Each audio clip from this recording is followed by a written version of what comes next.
15년 만에 우연히 만난 전처는 치매에 걸린 노숙자가 되어 더러운 옷을 입고 맨발로 멍하니 길가에 앉아 있었습니다. 한때 최고급 다이아몬드 반지를 끼던 그녀의 고왔던 손가락의 손톱 밑에는 까만 때가 가득했습니다. 하지만 충격은 여기서 끝나지 않았습니다. 그녀가 왜 이 비참한 나락으로 떨어졌는지 알게 된 순간 저는 피를 토하며 절규할 수밖에 없었습니다. 도대체 지난 15년 동안 무슨 일이 있었던 걸까요? 이야기가 궁금하시다면 구독과 좋아요 눌러주세요. 댓글로 지금 어디서 시청하고 계신지 소통해 주신다면 앞으로 더 좋은 영상 제작에 큰 힘이 됩니다.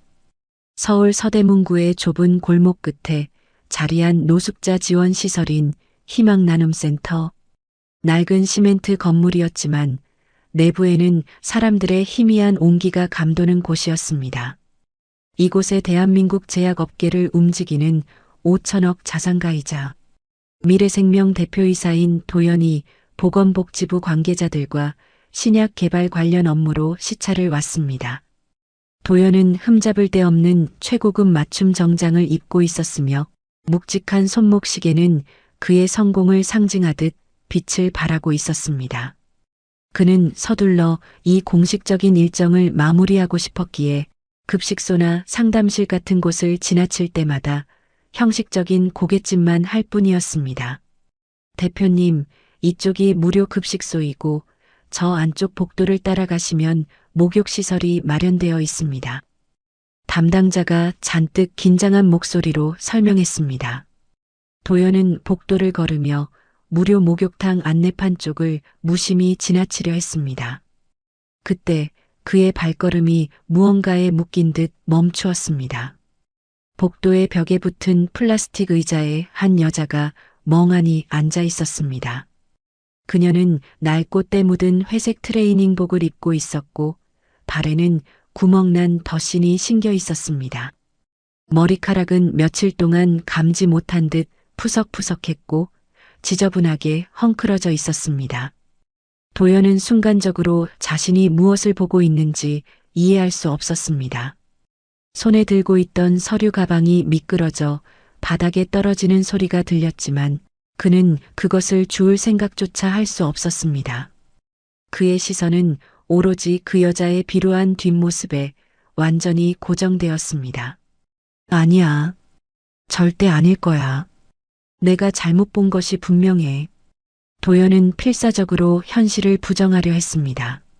하지만 그의 심장은 이미 15년 전의 격렬한 기억을 되살려내고 있었습니다. 저 어깨선과 목덜미의 희미한 윤곽은 15년이라는 긴 세월이 지났음에도 불구하고 도연의 기억 속에서 지울 수 없는 선명함을 가지고 있었습니다. 한때 명품을 휘두르고 성북동 500평 대저택의 우아한 안주인이었던 그 여자. 바로 자신의 전처 유나였습니다. 여자가 아주 느리게 마치 꿈속의 장면처럼 고개를 돌려 도연 쪽을 바라보았습니다. 도연은 질식할 것 같은 압박감에 숨이 턱 막혔습니다. 그의 눈앞에 있는 여자는 15년 전 이혼 서류에 도장을 찍고 매몰차게 등을 돌렸던 바로 그 유나였습니다. 그러나 지금 유나는 낡은 옷을 입고 있었으며 얼굴에는 거뭇한 때가 묻어 있었고 입술은 바짝 말라 갈라져 있었습니다. 그를 가장 고통스럽게 만든 것은 그녀의 손이었습니다. 손톱 밑에는 새까만 때가 깊숙이 끼어 있었는데 그 손은 한때 도연이 선물한 3천만 원짜리 다이아몬드 반지를 끼고 있던 바로 그 손이었습니다. 도연은 몸이 비틀거리며 유나에게로 힘겹게 다가섰습니다. 그의 목소리는 통제할 수 없을 만큼 떨렸습니다. 유나. 유나는 도연을 올려다보았습니다. 하지만 그녀의 눈빛은 텅 비어 있었고 그 속에는 놀라움이나 반가움 같은 어떠한 감정도 담겨 있지 않았습니다. 그저 멍하니 허공을 바라보듯 도연을 응시할 뿐이었습니다. 어린아이처럼 가늘고 작은 목소리가 그의 귀에 박혔습니다. 누구세요? 그 말에 도연은 주저앉을 뻔했습니다. 온몸의 감각이 마비되는 듯한 충격이었습니다. 그는 벽에 손을 짚고 겨우 몸을 지탱하며 유나에게 매달렸습니다. 나야, 도연이. 당신 남편이었던. 정말 나 못 알아보겠어? 유나는 고개를 갸웃거리더니 다시 시선을 아래로 떨구었습니다. 자기 손을 멍하니 바라보며 아무런 반응도 하지 않았습니다. 그때 노란색 조끼를 입은 50대 중반의 봉사자가 다가와 도연에게 조심스럽게 물었습니다. 혹시 저분 아시는 분이신가요? 봉사자의 얼굴에는 측은함과 안타까움이 가득했습니다. 도연은 대답할 수가 없었습니다. 목이 메어 소리조차 낼 수 없어 그저 고개만 힘겹게 끄덕였습니다. 봉사자가 무거운 한숨을 쉬며 나지막이 설명했습니다. 저분은 알츠하이머성 치매 3년 차예요. 이름은 유나 씨라고 하는데 예전부터 쪽방에 혼자 사셨다고 해요. 가끔 길을 잃고 헤매다가 이곳 희망나눔센터에 오시는데 씻는 것도 자주 잊으셔서 저희가 목욕탕으로 안내해드리고 있어요. 도연의 머릿속이 산산조각 나는 것 같았습니다. 치매 3년 차, 쪽방 생활, 혼자. 그 모든 단어가 15년 전 자신이 유나에게 했던 비정하고 잔혹한 행동들과 겹쳐졌습니다. 가족은 정말 아무도 없는 건가요? 도연이 간신히 말을 이었습니다. 봉사자는 고개를 저었습니다. 네, 아무도 찾아오지 않으세요. 다만 한 번은 오셔서 하은아 하시면서 한참을 통곡하셨어요. 딸 이름인 것 같았는데 저희가 여쭤보면 본인도 기억을 못 하세요. 그냥 그 이름만 계속 되뇌이실 뿐입니다. 하은. 도연의 가슴에 꽂힌 비수가 깊숙이 박히는 순간이었습니다. 15년 전 유나가 임신했다고 주장했던, 자신이 믿지 못하고 외면했던 그 쌍둥이 중 한 명의 이름이었습니다. 유나가 끝내 아이를 낳았고 그 아이가 세상에 존재했다는 강렬하고 고통스러운 직감이 도연을 덮쳤습니다. 도연은 더 이상 참지 못하고 유나 앞에 무릎을 꿇고 주저앉았습니다. 그의 눈에서는 후회와 죄책감이 뒤섞인 눈물이 멈추지 않고 흘러내렸습니다. 유나, 미안해. 내가 정말 미안해. 도연은 흐느끼기 시작했습니다. 15년 전 자신의 나약함과 비겁함이 유나를 이토록 비참한 나락으로 떨어뜨렸다는 것을 깨달았습니다. 유나는 멍하니 도연을 쳐다보았습니다. 한참 동안 바라보던 그녀는 다시 고개를 숙였습니다. 도연은 얼굴을 손으로 감싸 쥔 채 바닥에 떨어진 서류 가방보다도 자신의 삶이 더 가치 없게 느껴졌습니다. 봉사자가 명함을 요청하자 도연은 떨리는 손으로 미래생명 대표이사 서도연이라고 써있는 자신의 명함을 건넸습니다.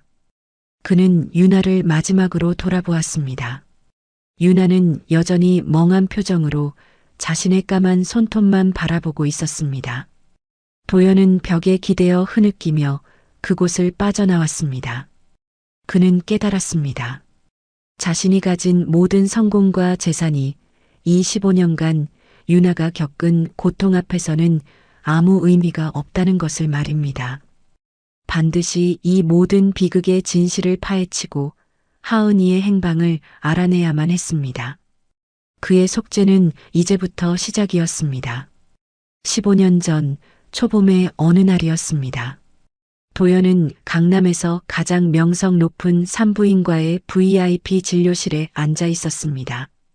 앤티크 가구와 고급스러운 패브릭으로 장식된 그 공간은 고요했지만 도연에게는 냉기가 감도는 신문실과 다름없었습니다. 묵직한 오크나무 책상 너머에 앉은 의사는 아무런 감정 없이 검사 결과를 설명했습니다. 도연 씨, 검사 결과를 면밀히 확인한 결과 정자수가 정상 기준치의 10% 정도입니다.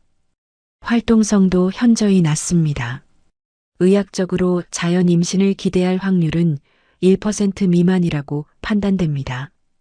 의사의 담담한 목소리는 도연의 심장을 사정없이 후벼 팠습니다. 5천억대 기업을 물려받을 후계자이자 모든 것을 돈으로 통제할 수 있다고 믿었던 그에게 닥친 남성으로서의 가장 치명적인 좌절이었습니다. 도연은 자신이 어떤 표정을 짓고 있는지조차 알 수 없었습니다. 거의 불가능하다는 말씀이신가요? 도연은 간신히 침을 삼키며 물었습니다. 불가능하다고 단정할 수는 없습니다만 현실적인 가능성은 매우 희박합니다. 인공수정이나 시험관 시술을 최대한 빨리 시작하는 것이 좋습니다. 도연은 그 자리에서 고개를 푹 떨구었습니다. 33살 청년에게 내려진 가문의 대를 끊을지도 모른다는 잔혹한 판결이었습니다. 창밖으로 눈부신 강남의 풍경이 펼쳐졌지만 그 성공과 풍요는 지금 그의 내면의 절망을 가릴 수 없었습니다. 성북동 500평 대저택으로 돌아가는 길, 도연은 벤츠 뒷좌석에 앉아 창밖의 흐릿한 풍경만을 응시했습니다. 옆자리에 앉은 유나가 조심스럽게 자신의 따뜻한 손을 도연의 손 위에 얹었습니다. 그녀는 남편의 떨리는 손을 감싸 안았습니다. 여보, 너무 절망하지 마. 의사 선생님이 불가능은 아니라고 했잖아. 우리 함께 시도해보자. 인공수정이나 시험관도 있잖아. 우리에게 희망이 있다는 사실을 잊지 마. 유나의 목소리는 부드럽고 상냥했습니다. 그녀는 남편을 진심으로 위로하고 있었습니다. 하지만 도연은 자신의 불임, 사실을 아내에게 들켰다는 수치심과 남자로서 무력하다는 좌절감에 사로잡혀 있었습니다. 그는 그 분노와 수치심을 엉뚱하게 유나에게 표출했습니다. 도연은 유나의 손을 차갑게 뿌리쳤습니다. 됐어. 나 지금은 말하기 싫어. 미안해. 유나는 도연의 예상대로 움찔하며 자신의 손을 거두었고 더 이상 말을 잇지 못하고 고개를 숙였습니다. 그녀의 얼굴에는 걱정과 상처받은 기색이 동시에 떠올랐습니다. 차는 육중한 철문을 지나 대저택의 현관 앞에 멈췄습니다. 현관에는 도연의 아버지 서 회장이 기다리고 있었습니다. 서 회장은 최고급 실크 정장을 입고 있었으며 그의 눈빛은 날카롭고 매서웠습니다. 뒤편에는 조용한 미소를 띤 채 어머니가 서 있었지만 그녀는 남편의 기에 눌린 듯 아무 말도 하지 않고 조용히 현관 안쪽으로 들어갔습니다. 서 회장은 도연을 보더니 혀를 차며 고개를 저었습니다. 도연아, 병원 결과가 어땠니? 서 회장은 도연의 어두운 표정만 보고도 모든 것을 짐작했습니다. 하늘도 무심하시지. 우리 가문이 3대 독자인데 이 꼴이 뭐냐? 서 회장의 차가운 시선이 유나에게로 향했습니다. 마치 가문의 재앙을 몰고 온 듯 그녀를 노골적으로 경멸하는 시선이었습니다. 유나, 너는 들어가 있거라. 도연이랑 나랑 할 이야기가 있다. 유나는 묵묵히 고개를 숙이고 조용히 집 안으로 들어갔습니다. 도연과 서 회장은 넓은 거실 소파에 마주 앉았습니다.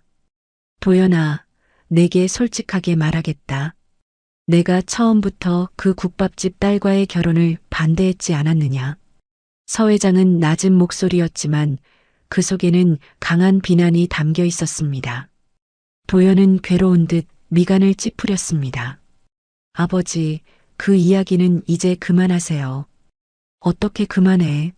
내가 회사 앞 국밥집 아가씨한테 미쳐서 매일 꽃 사가지고 퇴근길에 쫓아다니고 사정사정 매달려서 결혼한 것이 아니냐.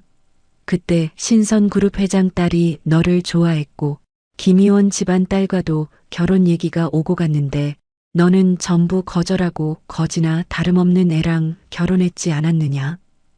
서 회장의 목소리가 분노로 떨렸습니다. 그는 손가락을 흔들며 아들을 질책했습니다. 재벌가와 유력 정치인 딸들이 줄을 섰는데 왜 하필 그런 천한 피를 가진 애랑 결혼하겠다고 내 앞에서 무릎까지 꿇었니? 내가 고집을 부린 결과가 바로 이것이냐? 도연은 입술을 깨물었습니다. 그래도 저는 유나를 진심으로 사랑했어요. 사랑? 결국 이런 결과가 나오지 않았느냐? 내 말이 맞았다. 천한 피를 섞으니까 이렇게 가문의 대가 끊기는 일이 생기는 것이다. 명문가의 피를 이어받지 못했으니 내 대에서 모든 것이 끝나는 것이야. 서 회장의 말은 도연의 심장을 산산조각 냈습니다. 아버지, 지금 그게 중요합니까? 도연이 격분하여 소리쳤습니다. 중요하지. 내가 잘못된 여자를 데려와서 벌어진 현실이다. 재벌가 자제들이 줄을 섰는데 하필 그런 배경의 여자를 며느리로 들였으니 서 회장은 노골적으로 유나의 출신을 경멸했습니다. 도연은 더 이상 이 이야기를 듣고 싶지 않아 자리에서 벌떡 일어섰습니다. 저 이만 방에 들어가겠습니다. 도연아, 아버지 말 끝까지 들어라. 지금이라도 늦지 않았다. 당장 이혼하고 내가 소개해주는 좋은 집안 딸과 재혼해라. 도연은 아버지의 말을 뒤로하고 2층 침실로 올라갔습니다. 방문을 쾅 닫는 소리가 거실에 크게 울려 퍼졌습니다. 그날 밤 도연은 홀로 발코니에 나가 담배를 피웠습니다. 금연한 지 5년이 넘었지만 다시 피우고 싶은 충동을 참을 수 없었습니다. 그때 유나가 조심스럽게 다가왔습니다. 가디건을 걸치고 따뜻한 차를 들고 있었습니다. 여보, 이거 마셔요. 밖에 춥잖아. 유나가 차를 건넸습니다. 도연은 차를 받았지만 마시지 않았습니다. 유나야? 응? 미안해. 내가 남자로서 부족해서. 아버님 말도 일리가 있는 것 같아. 다른 좋은 집안 여자랑 결혼했으면 당신이 이런 압박을 받지 않았을 거야. 유나는 자조적인 목소리로 말했습니다. 도연은 유나를 끌어안았습니다. 유나야, 그런 말 하지 마. 나는 당신이 좋아서 결혼한 거야. 유나는 도연의 품에 안겼습니다. 우리 방법 찾아보자. 인공수정도 있고 시험관도 있고 의사 선생님이 불가능은 아니라고 했잖아. 우리 아기 갖자. 당신 닮은 예쁜 아기. 도연은 유나의 간절한 소망에 아무런 대답도 할 수 없었습니다. 그는 자신의 불임에 대한 수치심과 아버지의 잔혹한 압박, 그리고 회사 후계자라는 무거운 현실에 완전히 짓눌려 있었습니다. 그날 밤 그는 유나의 위로를 온전히 받아들이지 못했습니다. 결국 서 회장의 잔혹한 계급의식이 그들 부부 사이에 깊은 골을 만들었습니다. 도연은 그런 현실에서 도망치고 싶었습니다. 자신의 힘으로 해결할 수 없는 무력감을 일에 몰두하며 잊으려 했습니다.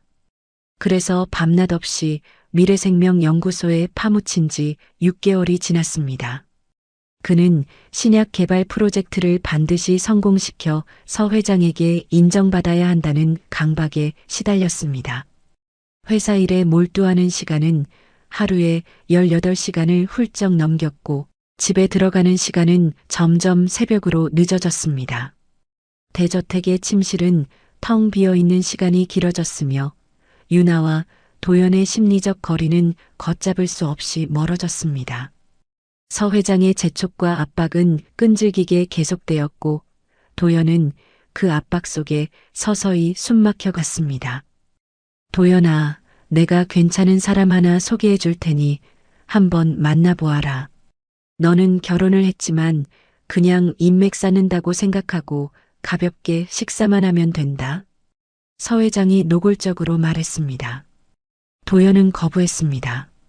아버지, 저는 유나와 결혼했습니다. 다른 여자를 만날 수 없어요. 내가 결혼한 것을 알지만 그냥 만나서 이야기만 나누라는 것이다. 그쪽도 한번 결혼하고 작년에 이혼했으니 서로 부담 없지. 정세아라고 유력 정치인 집안 딸인데 명문대를 나왔고 얼굴도 예쁘더구나. 내가 골프를 치다가 직접 봤는데 아주 똑똑하고 예의 바르더라. 서 회장은 아들의 미래를 위해 이렇게라도 인연을 맺어주려 했습니다. 관심 없어요. 도연은 단호하게 거절했습니다.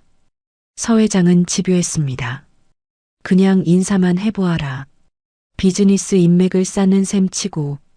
그새야 아버지 되시는 분이 보건복지위원회 소속 중진 의원이다. 내가 지금 추진하는 신약 개발 법안 통과에 큰 도움을 주실 수 있는 분이야. 지금 그 법안 통과 안 되면 회사 투자금 100억이 날아가는 것은 알고 있느냐? 서 회장은 아들의 약점을 파고들었습니다. 도연아, 내가 회사를 살리려면 지금 정세아를 만나는 것이 미래 생명을 살리는 길이다. 밥 한 끼만 함께 먹어보거라. 응? 도연은 결국 아버지의 압력에 굴복하고 정세아와의 식사 자리를 승낙했습니다. 강남의 최고급 레스토랑이었습니다. 1인당 50만 원이 넘는 코스 요리를 내는 곳이었죠. 테이블 반대편에 앉은 정세아는 20대 후반으로 보였습니다. 세련된 웨이브 머리에 아이보리색 명품 원피스를 입고 있었고 손목에는 최고급 시계가 반짝였습니다. 그녀는 도연에게 먼저 부드럽게 인사를 건넸습니다. 안녕하세요, 도연 씨. 회장님께 말씀 많이 들었어요. 연구소장이시라면서요? 도연은 어색함을 감추지 못하고 고개를 끄덕였습니다. 아, 네. 그렇습니다. 옆에 앉아있던 서 회장이 너털웃음을 터뜨리며 분위기를 유도했습니다. 세아양 아버지가 국회 중진 의원이시지 않나요? 우리 회사 제약 관련 법안 통과에 도움을 많이 주실 수 있을 것 같네요. 도연아, 세아 양에게 인사 잘 드려라. 도연은 불편했지만 정세아는 능숙하게 대화를 이끌었습니다. 도연 씨, 신약 개발하신다면서요? 구체적으로 어떤 분야이신가요? 아, 항암제 쪽입니다. 와, 정말 멋있네요. 저도 미국에서 생명공학을 전공하고 석사학위까지 받았거든요. 전공이 같으니 도연 씨의 연구 내용이 정말 흥미로울 것 같아요. 정세아의 지적이고 유창한 대화에 도연은 처음으로 관심을 보였습니다. 아, 그러시군요. 어느 학교 나오셨어요? 도연은 세아와의 대화에서 업무적인 공감대를 느끼며 긴장감을 조금 풀었습니다. 한편 대저택에 홀로 남은 유나는 점점 도연과의 거리가 멀어짐을 느꼈습니다. 도연은 유나를 피했고 대화는 단절되기 시작했습니다. 어느 날 저녁 유나가 용기를 내어 도연에게 조심스럽게 말을 건넸습니다. 여보, 나 병원 상담 받아봤어요. 인공수정 말이야. 의사 선생님이 가능성이 있다고 했대. 우리 한번 해볼까? 도연은 소파에 앉아 텔레비전만 바라보고 있었습니다. 아내의 간절한 목소리에도 불구하고 그는 차갑게 반응했습니다. 피곤해. 나 오늘 먼저 잘게. 도연은 유나의 손길을 거부하며 침실로 들어가 버렸습니다. 유나는 텅 빈 거실에 혼자 남아 남편의 차가운 태도에 깊은 상처를 받았습니다. 그녀의 눈가에는 금세 눈물이 고였습니다. 그로부터 한 달 후 유나에게 비극적인 일이 닥쳤습니다. 국밥집을 운영하시던 유나의 아버지께서 갑작스러운 심근경색으로 돌아가셨습니다. 아버지는 유나의 세상에 남은 유일한 혈육이었습니다. 장례식장은 을지로의 허름한 병원 지하에 차려졌습니다. 조문객은 동네 주민 몇 명과 아버지의 단골 손님 몇 명뿐이었습니다. 서 회장이 혼자 장례식장을 찾아왔습니다. 최고급 정장에 값비싼 보석을 하고 온 서 회장은 빈소에 들어서자마자 경멸을 담아 작게 중얼거렸습니다. 장례식장도 이렇게 초라할 수가 없구나. 역시 그 집안 꼴이 이 정도 수준이로군. 도연이 아버지를 불편한 시선으로 쳐다보았지만 서 회장은 전혀 개의치 않았습니다. 상주석에는 도연과 유나가 나란히 앉아 있었습니다. 유나는 아버지를 잃은 슬픔에 눈이 퉁퉁 부어 있었습니다. 서 회장은 형식적으로 절을 하고는 밖으로 나섰습니다. 조문을 마치고 나오는 길, 서 회장이 냉소적인 목소리로 말했습니다. 이제 며느리는 완전히 혼자가 되었구나. 친척도 없고. 아버지, 장례식장에서 그런 말은 하지 마세요. 도연이 낮게 으르렁거렸습니다. 사실이지 않느냐? 고아나 다름없는 처지가 되었는데. 도연은 서 회장의 말에 더 이상 대꾸하지 않았습니다. 유나는 아버지마저 잃은 상실감에 도연의 품에 안겨 한참을 통곡했습니다. 여보, 이제 나 혼자야. 아빠마저 없으니. 도연은 유나를 안아주었지만 그의 목소리는 공허했습니다. 그는 이미 정세아와 자주 만나고 있었고 회사 일과 아버지의 압박 속에서 유나에게 집중할 여력이 없었습니다. 3개월이 지났을 무렵 도연에게 치명적인 소식이 들려왔습니다. 그가 3년간 매달려온 신약 개발 프로젝트가 2차 임상시험에서 실패했다는 보고였습니다. 수백억 원의 투자금이 물거품이 되었고 투자자들은 격렬하게 항의했으며 이사회에서는 도연을 압박했습니다. 모든 것이 무너진 절망감에 도연은 혼자 강남의 고급 바에 앉아 위스키를 마셨습니다. 그때 정세아에게서 문자가 왔습니다.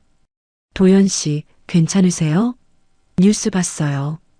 제가 옆에 있어 드릴게요. 도연은 망설임 없이 정세아를 불렀습니다. 정세아가 바에 왔습니다. 그녀는 깔끔하고 단아한 검은색 원피스 차림이었습니다. 힘드시죠? 3년 동안 연구하신 것이 모두 허사가 되었으니. 정세아가 따뜻하게 위로했습니다. 다 물거품이 되었어요. 수백억이 날아갔어요. 나는 실패한 경영자네요.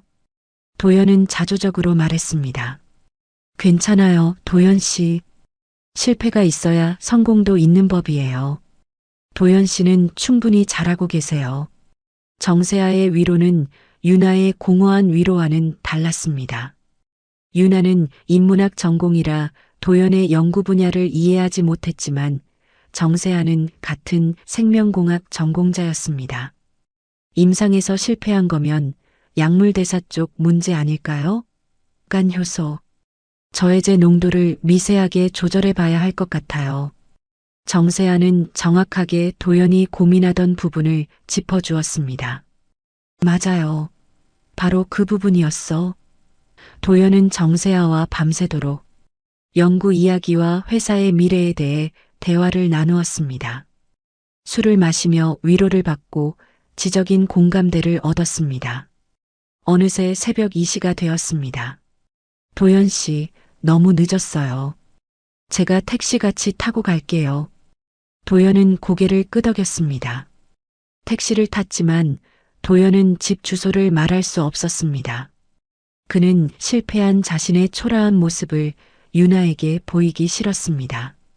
세아 씨, 미안한데 나 오늘은 호텔에 데려다 주고 가죠.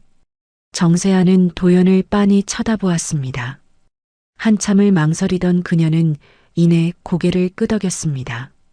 네. 그날 밤 도연은 돌이킬 수 없는 실수를 저질렀습니다.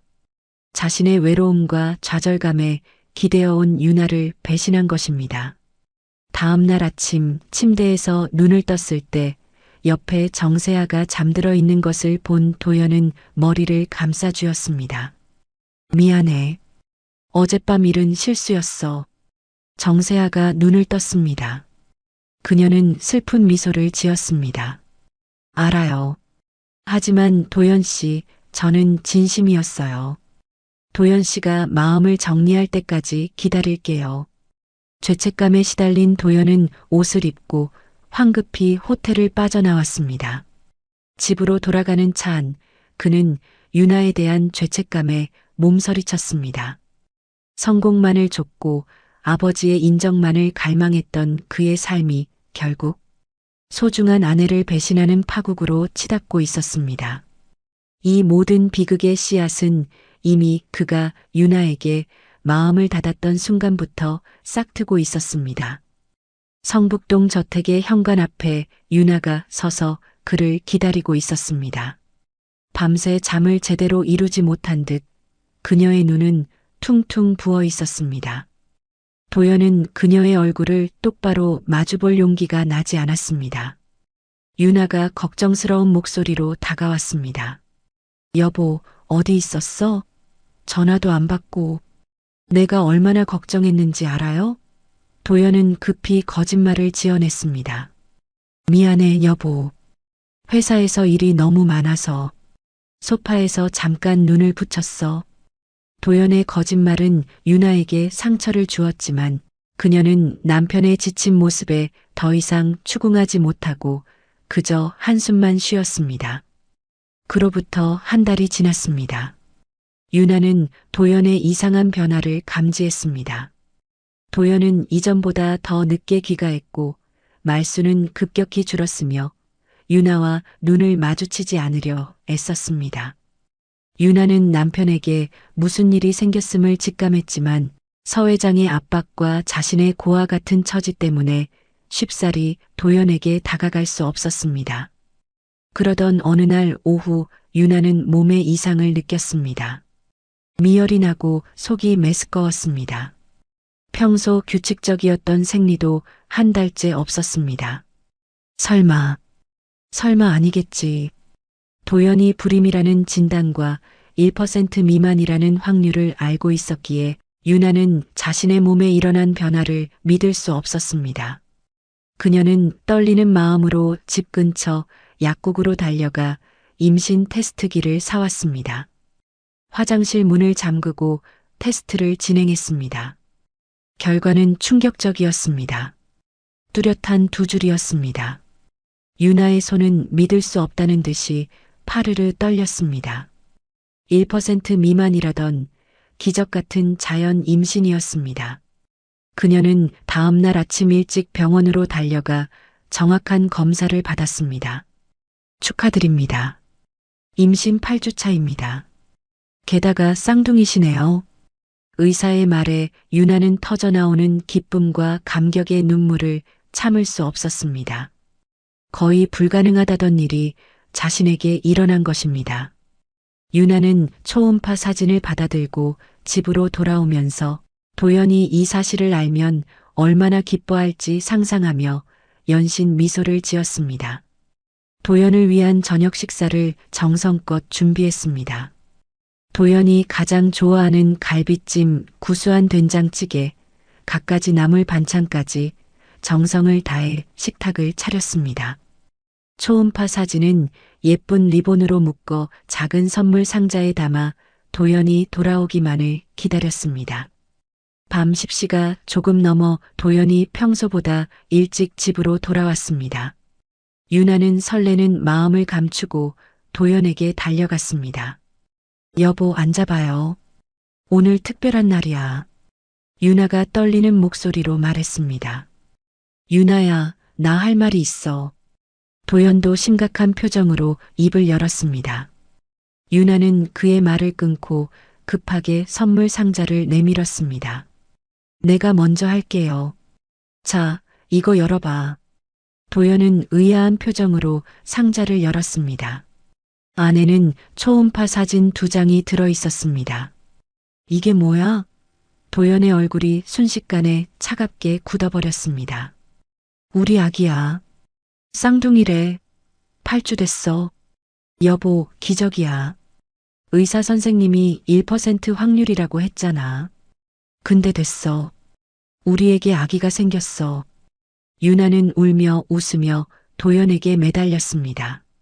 하지만 도연의 반응은 유나가 예상했던 기쁨과는 너무나 달랐습니다. 인공수정한 거야? 인공수정이나 시험관 시술을 한 거지? 도연의 목소리는 차가움과 의심으로 가득 차 있었습니다. 아니야, 여보. 진짜 자연 임신이야. 의사 선생님이 기적이라고 했어. 유나는 당황하며 고개를 저었습니다. 도연의 얼굴이 창백해졌습니다. 외도에 대한 죄책감과 불임이라는 사실이 뒤섞여 비이성적인 분노로 폭발했습니다. 거짓말하지 마. 1% 확률이 어떻게 그냥 돼? 당신 몰래 인공 수정한 거 아니야? 솔직하게 말해. 여보, 진짜 아니야. 나 아무것도 안 했어. 유나가 필사적으로 부정했습니다. 도연은 유나를 노려보며 자신이 가장 두려워했던 질문을 던졌습니다. 그럼 다른 남자아이야? 유나의 얼굴이 창백하게 질렸습니다. 뭐라고? 미쳤어? 내가 왜 다른 남자를 만나? 난 당신밖에 없잖아. 도연은 소파에 주저앉아 머리를 감싸쥐었습니다. 1%가 어떻게 돼? 말이 되는 소리를 해. 나는 당신 못 믿겠어. 사실은 나 이혼하려고 했어. 유나의 심장이 멎는 것 같았습니다. 그녀의 손에서 초음파 사진이 바닥으로 떨어져 나뒹굴었습니다. 뭐라고? 미안해, 유나야. 나 다른 사람이 생겼어. 더 이상 당신하고는 안 될 것 같아. 유나는 다리에 힘이 풀려 그 자리에 주저앉았습니다. 누구? 아버님이 소개해준 그 여자야? 응. 한 달 전부터. 미안해, 나도 어쩔 수 없었어. 유나는 울음 섞인 웃음을 터뜨렸습니다. 어쩔 수 없다고? 우리 아기가 생겼는데? 당신 아기야, 진짜로. 도연은 고개를 저었습니다. 안 믿겨. 1%가 어떻게 그냥 돼. 아기가 태어나면 유전자 검사를 해보자면 되잖아. 당신 아기 맞아. 도연은 단호하게 말했습니다. 미안해, 나 이미 결정했어. 당신과는 끝이야. 다음 날 아침, 서 회장이 유나를 신사동 최고급 호텔 라운지로 불렀습니다. 서 회장은 유나를 내려다보며 말했습니다. 앉아라. 유나는 떨리는 다리로 의자에 앉았습니다. 도연이에게 들었다. 임신했다며?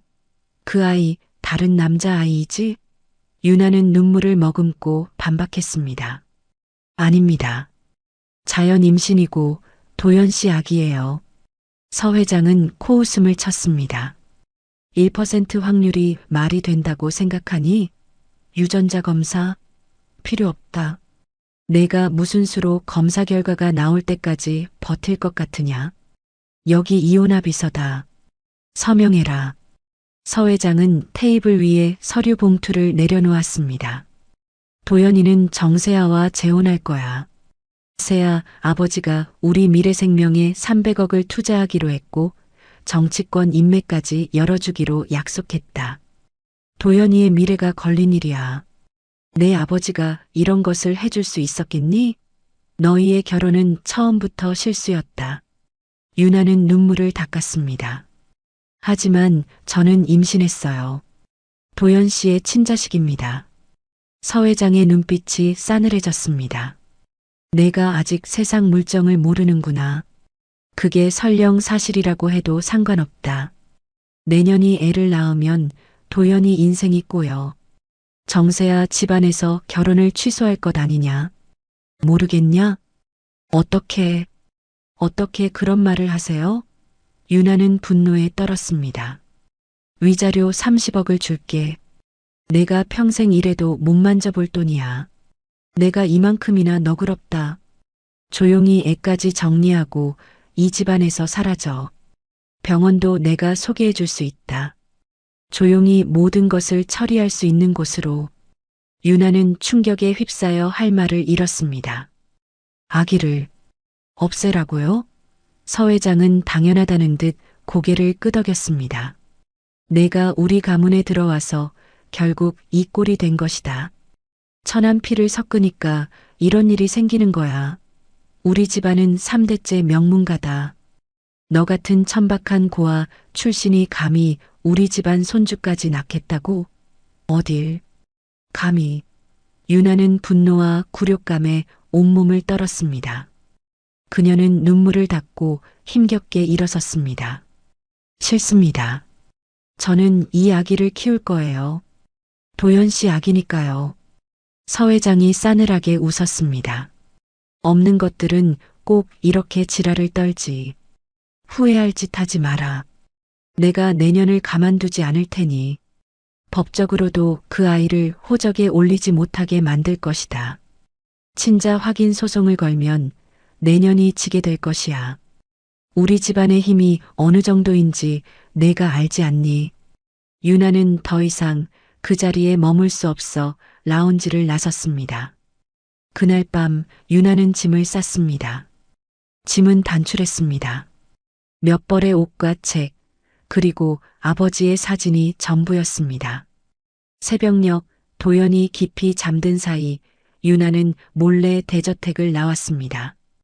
그녀는 침대에 누워있는 도연의 얼굴을 마지막으로 바라보았습니다. 미안해, 도연 씨. 나 이렇게밖에 못해. 유나는 자신의 배를 쓰다듬었습니다. 우리 아기들, 엄마가 너희를 지켜줄게. 아빠 없어도 괜찮아. 유나는 홀로 눈물을 머금고 대저택을 빠져나왔습니다. 이 모든 것이 서 회장의 잔혹한 계략이었으며 도연의 비겁함이 빚어낸 비극이었습니다. 그녀는 이제 오직 뱃속의 아기들만을 위해 세상 밖으로 홀로 나섰습니다. 대저택을 뛰쳐나온 유나는 구로구의 낡은 반지하 빌라로 향했습니다. 가진 돈 전부를 털어 얻은 보증금 3천만 원에 월세 30만 원짜리 방이었습니다. 곰팡이 냄새가 코를 찌르는 좁고 습한 방이었지만 유나에게는 뱃속의 두 아기를 위한 유일한 안식처였습니다. 짐을 풀기도 전에 그녀는 차가운 바닥에 주저앉아 하염없이 눈물을 흘렸습니다. 지난날의 화려함과 안락함은 한순간에 사라졌습니다. 그녀는 굳게 결심하며 배를 쓰다듬었습니다.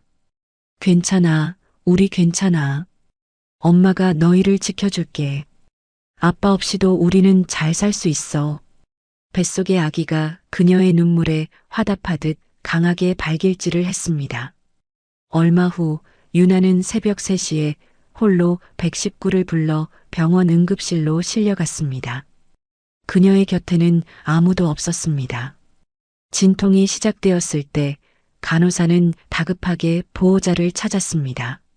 쌍둥이 중 한 명의 심박동이 약합니다. 보호자 동의 없이 제왕절개는 어렵습니다.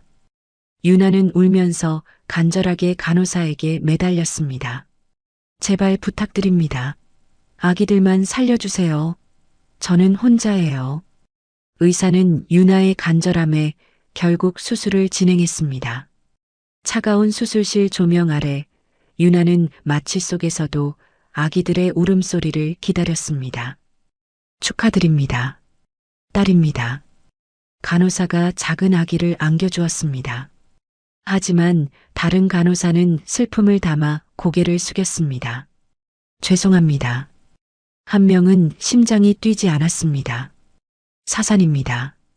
유나의 눈에서 눈물이 폭포수처럼 쏟아졌지만 품에 안긴 작은 아기는 너무나 따뜻했습니다. 유나는 그 아기의 이름을 하은이라고 지었습니다. 지워야 할 모든 슬픔을 상징하지만 절대 지울 수 없는 소중한 존재라는 의미를 담은 이름이었습니다. 퇴원 후 유나는 300만 원의 병원비 청구서를 받아들었습니다. 남은 돈으로는 월세를 감당하기도 어려웠습니다. 그녀는 6개월 분할 납부를 신청한 후 하은을 안고 춥고 습한 반지하 집으로 돌아왔습니다. 보일러를 틀어도 방 전체가 따뜻해지지 않았습니다. 유나는 하은을 이불로 꽁꽁 싸매 안았습니다. 하은이 돌이 지나자 유나는 생계를 위해 일자리를 구했습니다. 낮에는 하은을 돌봐야 했기에 밤 10시부터 아침 6시까지 시급 10,000원의 야간 편의점 아르바이트를 시작했습니다. 이웃집 할머니에게 월 50만 원을 주고 밤새 하은을 맡겼습니다. 하은아, 엄마 다녀올게. 울지 마. 유나는 하은의 이마에 뽀뽀하고 버스로 30분 거리에 있는 편의점으로 향했습니다. 새벽 내내 일하고 아침에 돌아오면 하은은 엄마를 향해 두 팔을 벌렸습니다. 유나는 지친 몸에도 불구하고 하은을 안고 눈물을 참았습니다. 우리 하은이 잘 잤어? 엄마 보고 싶었어? 하은이 5살이 되었을 때 유나는 하은을 동네에서 가장 저렴한 유치원에 보냈습니다. 첫 등원날 하은은 엄마와 떨어지기 싫어 울음을 터뜨렸습니다. 싫어. 엄마랑 같이 있을래. 유나는 가슴이 찢어지는 듯 했지만 생계를 위해 뒤돌아섰습니다. 버스 정류장에서 그녀는 소리 없는 눈물을 흘렸습니다. 미안해, 하은아. 엄마가 무능해서 너를 혼자 두는구나. 몇 달이 지나 하은은 유치원에 적응했지만 어느 날 저녁 유나에게 물었습니다. 엄마, 나는 아빠 없어? 유나는 저녁 준비를 하다가 하던 동작을 멈추었습니다. 응, 하은이는 아빠가 멀리 출장 가셨어. 민수 아빠는 유치원에 데리러 왔는데 나는 왜 엄마만 와? 유나는 하은을 안아주었습니다. 아빠는 하은이를 엄청 보고 싶어 해. 언젠가 아빠가 올 거야. 유나는 하은에게 진실을 말할 수 없었습니다. 밤이 되면 유나는 외로움에 도연 생각을 했습니다. 그들이 함께 살았던 따뜻한 시절과 대저택의 기억이 그녀를 괴롭혔습니다. 하지만 서 회장의 협박 때문에 도연에게 연락할 엄두조차 내지 못했습니다. 하은이 7살이 되던 해 유나는 주말마다 미혼모 보호시설에서 자원봉사를 시작했습니다. 같은 처지의 엄마들을 보며 위로를 얻었습니다. 어느 토요일 오후 시설 원장이 유나를 불렀습니다. 바구니에는 생후 1달쯤 된 작은 여자 아기가 누워 있었습니다. 유나 씨, 이 아기가 어젯밤 문 앞에 버려져 있었어요. 쪽지 하나랑 함께요. 유나는 아기를 내려다보았습니다. 아기가 눈을 뜨고 유나를 바라보자 유나의 가슴이 강하게 뛰었습니다. 원장님, 이 아기는 어떻게 되는 건가요? 보육원으로 보내거나 입양 신청을 받아야죠. 유나는 망설임 없이 말했습니다. 제가 입양할 수 있을까요? 하은이한테 동생을 만들어주고 싶었어요. 하은이가 늘 혼자라서 외로워했어요. 제가 키울 수 있어요. 원장은 놀랐지만 유나의 확고한 눈빛을 보고 그녀의 결정을 존중해 주었습니다. 한 달 후 유나는 입양 절차를 완료하고 아기의 이름을 하림이라고 지었습니다. 하늘의 숲처럼 포근하고 희망 가득한 아이라는 뜻이었습니다. 집으로 돌아온 유나에게 하은은 눈을 반짝이며 말했습니다. 엄마, 얘가 내 동생이야? 우와, 나 동생 생겼어. 하은은 하림의 뺨에 뽀뽀했고 하림은 까르르 웃었습니다. 유나는 이제 새 식구가 된 그들을 보며 미소 지었습니다. 좁은 반지하 방이었지만 행복만은 가득했습니다. 하은은 어린 동생 하림을 정말 아끼고 엄마처럼 돌보았습니다. 3년이 흘렀습니다. 하은은 10살, 하림은 3살이 되었습니다. 좁은 반지하 방은 하은이 그린 그림과 하림의 장난감으로 가득했습니다. 저녁 식사는 유나가 끓인 라면 2개와 계란 2개가 전부였습니다.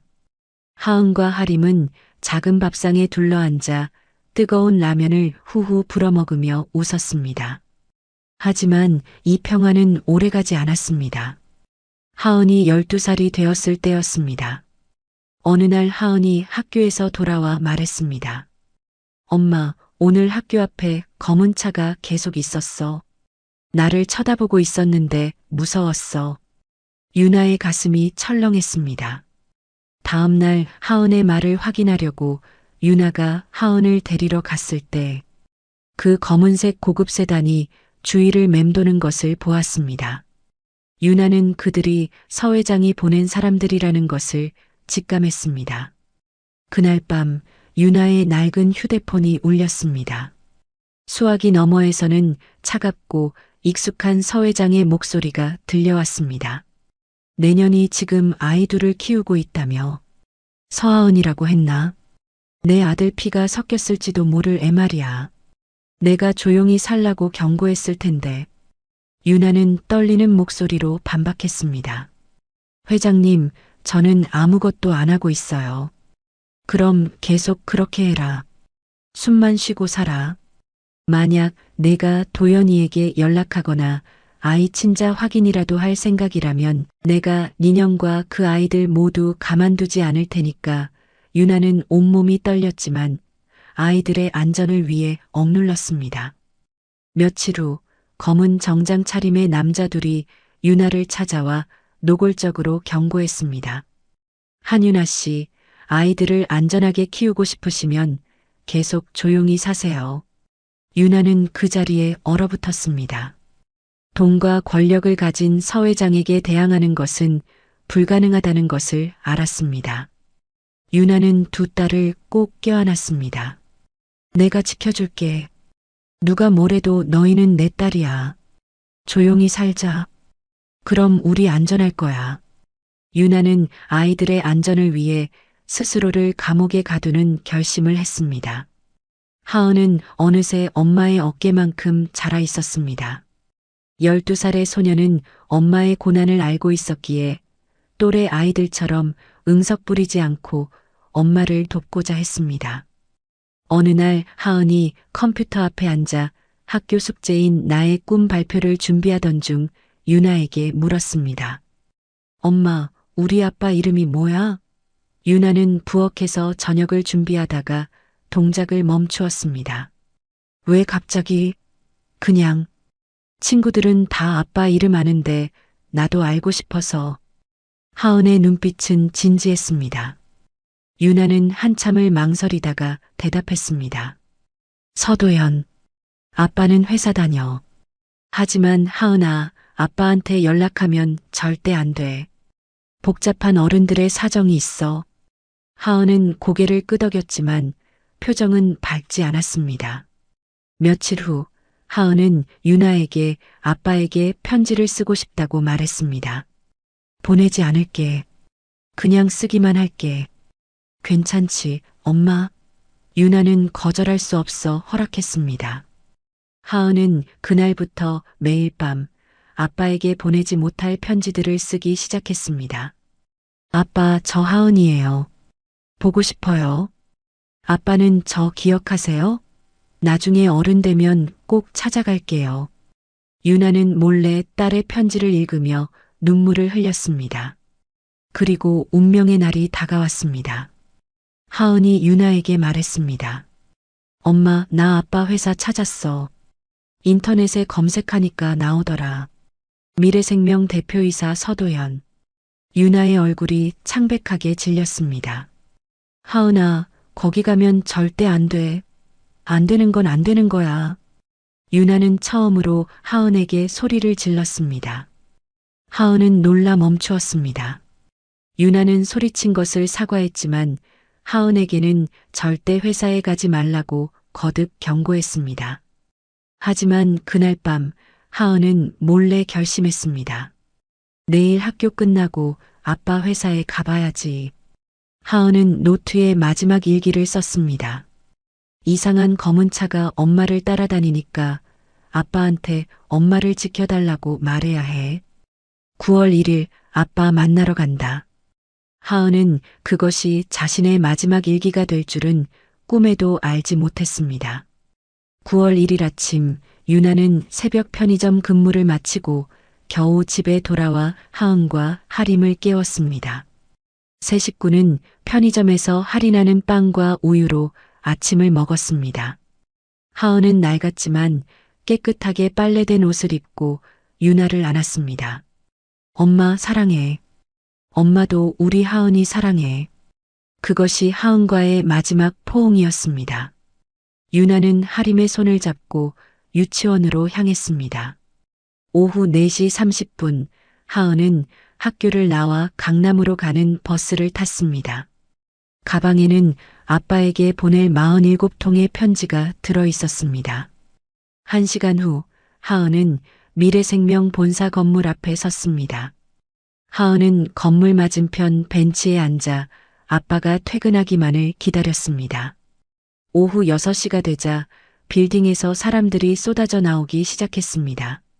그때 검은색 고급 세단이 빌딩 앞에 섰고 정장 입은 남자가 차에 타려는 순간 하은은 직감했습니다. 저 사람이 아빠일지도 몰라. 하은은 벤치에서 벌떡 일어나 소리쳤습니다. 저기요. 하지만 남자는 듣지 못했고 차문이 닫혔습니다. 하은은 다급하게 횡단보도로 뛰어갔습니다. 신호등은 이미 빨간불로 바뀌었지만 하은은 용기를 내어 뛰어들었습니다. 잠깐만요. 하은이 횡단보도 한가운데쯤 다다랐을 때였습니다. 왼쪽에서 트럭 한 대가 믿을 수 없을 만큼 빠른 속도로 달려왔습니다. 트럭은 속도를 줄이지 않았고 오히려 가속하는 듯 했습니다. 하은이 고개를 돌리는 순간 운전사와 눈이 마주쳤습니다. 운전사는 섬뜩하게도 웃고 있었습니다. 그 순간 하은은 직감했습니다. 이 사람은 멈추지 않을 거야. 하은은 마지막으로 아빠라고 외치려 했지만 엄청난 충격이 그녀의 몸을 덮쳤습니다. 하은의 몸이 공중으로 떠올랐다가 차갑고 딱딱한 아스팔트 위에 떨어졌습니다. 주변은 비명소리와 브레이크 소리로 아수라장이 되었습니다. 하은은 누워서 하늘을 바라보았습니다. 아빠 보고 싶었는데, 검은 차가 따라다닌다고 엄마 지켜달라고 말했어야 했는데, 시야가 흐려졌습니다. 가방에서 쏟아진 편지 중 한 통이 하은의 얼굴 위에 떨어졌습니다. 아빠 사랑해요. 하은의 눈이 천천히 감겼습니다. 그 시각 유나의 휴대폰이 울렸습니다. 서하은 양 보호자이신가요? 하늘병원 응급실입니다. 따님이 교통사고로 실려왔습니다. 빨리 오세요. 유나의 세상이 무너졌습니다. 하림의 손을 잡고 병원으로 뛰어갔습니다. 응급실 안쪽 커튼이 열렸을 때 유나는 숨이 멎는 것 같았습니다. 하은이 피투성이로 누워 있었고 호흡기를 끼고 있었습니다. 하은아, 엄마 왔어. 의사는 표정이 어두웠습니다. 보호자이십니까? 따님이 트럭에 치여 머리를 심하게 다쳤습니다. 뇌출혈이 심각하고 이미 뇌 손상이 너무 커서 유나는 말을 잇지 못하는 의사의 모습에 절망했습니다. 뇌사인가요? 의사는 고개를 끄덕였습니다. 유나는 밤새 하은의 곁을 지켰습니다. 새벽 2시 15분 심장 모니터에서 경고음이 울렸고 하은의 사망이 확인되었습니다. 하은의 사망 이후 유나의 삶은 완전히 파괴되었습니다. 유나는 자기 때문이라고 끊임없이 자책했습니다. 내 잘못이야. 내가 제대로 돌봤어야 했어. 딸의 죽음 이후 유나는 없는 하은이를 부르고 밥상에 밥을 차렸습니다. 결국 병원에서 극심한 스트레스성 치매 초기 진단을 받았습니다. 의사는 약물 치료로 진행 속도를 늦춰야 한다고 했지만 유나는 약국 앞에서 발길을 돌려야 했습니다. 약값이 한 달에 20만 원이었습니다. 통장 잔액은 월세조차 감당하기 어려웠습니다. 유나는 치매약을 사지 못했습니다. 치매는 급속도로 진행되었습니다. 7살 하림이가 엄마 유나를 돌보기 시작했습니다. 밥을 먹여주고 길을 잃은 엄마를 찾아 집으로 데려왔습니다. 엄마, 나 하림이야. 엄마 딸. 하지만 유나는 몇 시간 뒤면 하림을 알아보지 못했습니다. 너 누구니? 매일 반복되는 물음과 대답. 하림이 8살이 되던 해 결국 사회복지사가 찾아왔습니다. 텅 빈 냉장고, 밀린 월세, 그리고 하림을 알아보지 못하는 유나를 본 복지사는 결정을 내렸습니다. 한하림 양은 아동보호시설로 보내야겠습니다. 한유나 씨는 양육 능력이 없다고 판단됩니다. 하림은 울면서 매달렸습니다. 안 돼요. 제가 엄마 돌볼게요. 제가 다 할 수 있어요. 하지만 소용없었습니다. 2주 후 하림은 아동보호시설로 보내졌습니다. 하림을 태운 차가 출발했을 때 유나는 멍하니 서서 딸을 알아보지 못했습니다. 너, 누구니? 하림은 울부짖었습니다. 엄마를 잃어가는 슬픔과 함께 언니까지 잃은 고통이 어린 하림을 짓눌렀습니다. 유나는 홀로 쪽방을 전전하다 결국 월세도 내지 못하고 노숙자가 되었습니다. 그녀의 기억은 하은의 죽음과 함께 멈춰버렸습니다. 도연은 충격적인 만남 이후 유나와 하은의 15년 삶이 담긴 비극의 퍼즐 조각들을 모으기 시작했습니다. 그는 노숙자 시설에서 받은 유나의 주소지를 근거로 비서실장에게 받은 두꺼운 파일을 집요하게 분석했습니다. 15년 전 반지하 월세방에서 하은을 낳고 10년 전 하림을 입양하여 쪽방으로 이주하며 살았던 유나의 궤적은 처절한 고난의 역사였습니다. 도연은 유나가 보냈던 고통의 세월을 이제야 깨달았습니다. 내가 외면했던 15년 동안 당신은 당신의 모든 것을 바쳐 이 아이들을 지켜왔구나. 후회와 죄책감이 도연의 심장을 찔렀습니다. 도연은 곧바로 하은의 교통사고 기록에 담긴 의문점을 추적했습니다. 가해자가 미래생명 물류팀 직원인 박종수였고 합의금 2억 원이 도연의 이름으로 대리 수령되었으며 박종수에게는 통상적인 퇴직금의 10배에 달하는 5억 원이 지급된 사실. 이 모든 것이 서 회장의 지시였음이 분명했습니다. 도연은 진실을 밝히기 위해 먼저 유나의 의료 기록이 있는 병원을 찾아갔습니다. 유나의 진단명은 알츠하이머형 치매, 발병 시기는 3년 전이었습니다. 초진 소결란에는 극심한 스트레스성 외상 후 급속 진행이라고 명확하게 적혀 있었습니다. 초진 기록일은 하은의 사고 사망 2주 후였습니다. 유나는 극심한 우울증과 기억력 저하를 호소했고 밤에 잠을 자지 못하며 내 잘못이다라는 말을 반복했다고 기록되어 있었습니다. 도연은 담당 신경과 전문의를 만났습니다. 환자분이 처음 오셨을 때 정말 심각했습니다. 딸 사고 이후 보호자가 없어서 치료도 제대로 안 됐고요. 환자분은 딸이 혼자 횡단보도를 건너다 사고를 당했는데 그게 모두 자신 때문이라며 끊임없이 자책했습니다. 그 충격으로 치매가 급속도로 진행된 것입니다. 의사는 한숨을 쉬었습니다. 치료약 처방은 해드렸지만 한 번도 사가지 않으셨습니다. 돈이 없으셨던 것 같습니다. 치매약이 한 달에 20만 원 정도 하거든요. 도연은 가슴이 무너졌습니다. 20만 원. 그에게는 한 끼 식사값보다 적은 돈이었습니다. 유나야, 당신은 그 돈이 없어서 치료도 못 받고 무너졌는데 나는 수천억을 가진 채 당신을 외면했구나. 도연은 주차장에서 차에 앉아 하염없이 울었습니다. 이후 도연은 경찰서를 찾아가 당시 사건을 담당했던 퇴직 형사 최영식을 만났습니다. 선술집에서 만난 최영식은 그 사건 이후 양심에 걸려 일찍 퇴직했다고 털어놓았습니다. 사고 당일 가해자 박종수는 술을 마시지 않았습니다. 알코올 측정 수치는 거의 제로였죠.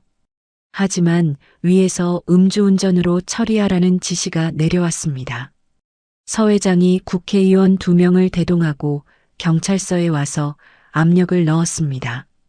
조용히 합의금 주고 끝내라고. 도연은 분노로 몸을 떨었습니다. 합의금 2억은 서 회장이 내 이름으로 대리 수령했고 박종수에게는 입마금 돈 5억 원을 지급한 것이죠. 입 다물게 하려고요. 최영식은 고개를 숙였습니다. 사고가 단순 과실이 아니었습니다. 제가 당시 CCTV를 확인했는데 박종수 차량이 아이가 횡단보도를 건너는 것을 보고도 속도를 줄이지 않았습니다. 오히려 가속했습니다. 의도적으로 아이를 친 것입니다. 도연의 얼굴이 창백하게 질렸습니다. 그게 무슨 의도적으로? 그럼 그건 사고가 아니라 계획된 살인이었습니까? 최영식은 침묵했습니다. 도연은 자리에서 벌떡 일어섰습니다. 도연은 서 회장에게 진실을 확인하기 위해 성북동 본가로 향했습니다. 그는 서 회장에게 하은의 사망 기록, 합의금 가로채기, 박종수에게 지급된 입마금 돈에 대해 추궁했습니다. 서 회장은 조금도 당황하지 않았습니다. 하은이가 내 딸인 것을 내가 알았기 때문이다. 서 회장이 차갑게 말했습니다. 알고 보니 내 아이더구나. 내가 유전자 검사로 확인했어. 그 아이 5살 때 유나가 병원에 간 것을 미행해서 머리카락 몇 가닥을 얻어왔지. 내 아들 피가 섞였으니 가만둘 수는 없지 않느냐. 도연은 비틀거렸습니다. 제 딸인 것을 알고 계셨어요. 그런데도 왜 그 아이를 죽인 거예요? 서 회장은 냉소적으로 웃었습니다. 그 아이 때문에 내 인생이 꼬일 것 같아서 그랬다. 너는 정세아와 재혼해서 회사를 키워야 하니까. 천안 유나가 낳은 아이가 나타나면 정세아 집안에서 결혼을 취소할 것 아니냐. 도연은 서 회장의 서재로 달려가 하은 관련 문서를 찾아냈습니다. 파일 안에는 서 회장의 필체로 적힌 메모가 있었습니다. 서하은 12세, 서도연의 친자 확인됨, 문제점 정세아와의 재혼 생활 장애물, 해결책 제거 필요, 방법 박종수 이용, 교통사고로 위장, 비용 총 7억. 도연은 서류를 떨어뜨리고 절규했습니다. 아버지, 당신은 살인자예요. 내 딸을 죽였어요. 서 회장은 표정 하나 변하지 않았습니다. 그 애는 고아 출신 여자가 낳은 천한 새끼일 뿐이야. 내가 내 아들의 멋진 미래를 지켜준 것이다. 도연은 서 회장에게 소리쳤습니다. 당신 다시는 안 봐요. 오늘부로 우리 남남입니다. 회사 지분도 다 포기할 겁니다. 도연은 현관문을 열고 뛰쳐나왔습니다. 백미러로 본 서 회장은 여전히 차가운 표정으로 서 있었습니다. 도연은 길가에 차를 세우고 울었습니다. 그는 이제 모든 것을 버리고 속죄를 시작할 시간이 왔음을 깨달았습니다. 도연은 길가에 차를 세우고 하염없이 눈물을 쏟았습니다. 15년 동안 자신이 외면했던 유나의 고통, 그리고 아버지의 손에 비극적으로 죽어간 딸 하은의 진실이 그의 심장을 갈기갈기 찢어 놓았습니다. 그는 핸들에 이마를 대고 흐느꼈습니다. 하은아, 아빠가 정말 미안해. 내가 너무 늦었어. 도연은 더 이상 미래생명 대표이사로서의 삶을 지속할 수 없었습니다. 그는 곧바로 비서실장에게 전화를 걸었습니다. 김 비서, 나 사표 낼 거야. 내일 사표 처리해줘. 도연은 모든 것을 내려놓고 오직 유나와 죽은 딸 하은이에게 속죄하는 일에만 전념하기로 결심했습니다. 도연은 유나와 하은이 살았던 구로구의 반지하 옛집을 찾아갔습니다. 집주인에게 부탁하여 유나의 짐이 보관된 창고를 열었습니다. 먼지 쌓인 박스 속에서 하은의 작은 과자 상자를 발견했습니다. 상자 안에는 하은이 아빠에게 보내지 못했던 47 통의 편지와 함께 오래된 카세트 테이프 1개가 숨겨져 있었습니다. 도연은 차로 돌아가 테이프를 재생했습니다. 하은의 작고 불안한 목소리가 흘러나왔습니다. 아빠, 저 하은이에요. 아빠, 한 번만이라도 보고 싶었어요. 그래도 엄마랑 하림이랑 씩씩하게 잘 살고 있어요. 아빠 사랑해요. 도연은 딸의 편지를 읽으며 오열했습니다. 자신의 비겁함 때문에 딸을 죽음으로 내몰았던 고통이 도연을 덮쳤습니다. 도연은 곧바로 한아림이 있는 아동보호시설을 찾아갔습니다. 작은 발소리가 들렸고 하림이 나타났습니다. 하림은 낡은 옷에 자신보다 큰 백팩을 메고 있었습니다. 도연은 무릎을 꿇고 하림과 눈높이를 맞췄습니다. 나는 내 엄마 아는 사람이야. 하림은 눈이 커졌습니다. 엄마요? 엄마 어떻게 됐어요? 괜찮아요? 하림은 엄마가 있는 노숙자 시설에 매주 찾아갔다는 사실과 엄마가 자신을 알아보지 못한다는 슬픔을 털어놓았습니다. 언니가 그랬거든요. 엄마가 우리 때문에 힘들고 아프시니까 우리가 이해해야 한대요. 도연은 어린 하림이 감당해온 고통에 가슴이 찢어졌습니다. 하림은 자신의 백팩 속 보물들, 하은이의 편지들과 부서진 저금통을 보여주었습니다. 엄마 치매 약 사드리려고 모은 거예요. 한 달에 20만 원이래요. 근데 저는 8,500원밖에 못 모았어요. 하림은 울음을 터뜨렸습니다.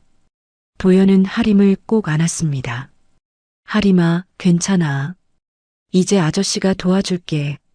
약속할게.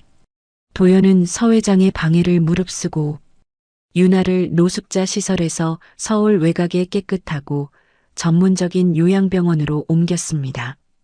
유나야, 여기가 좋지? 이제 여기서 지내. 내가 매일 올게. 유나는 여전히 도연을 알아보지 못했지만 도연은 매일 병원을 찾았습니다.